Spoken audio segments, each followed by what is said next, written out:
Shalom Aleichem, hello, and welcome once again to Abyssal Yiddish for alle. In this lesson, we'll learn how to ask "How are you doing?" and give possible responses to this question. In Yiddish, there are two ways of asking someone how she or he is doing.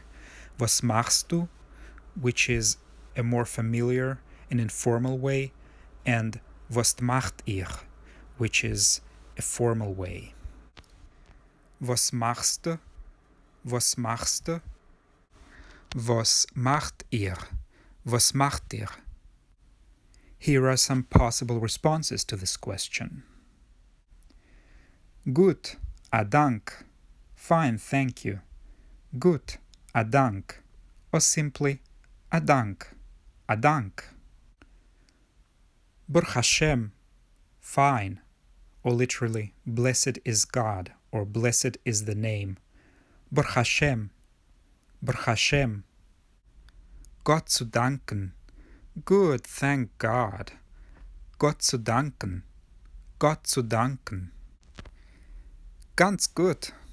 Pretty good. Ganz gut. Ganz gut. Nicht kosher. Not too bad. Nicht kosher. Nicht kosher. Azoi. So. Azoi. Azoi. Es kann allemal sein besser. Could always be better. Es kann allemal sein besser. Es kann allemal sein besser. Es kann allemal sein ärger. Could always be worse. Es kann allemal sein ärger. Es kann allemal sein ärger. Thank you for watching. Seid gesund.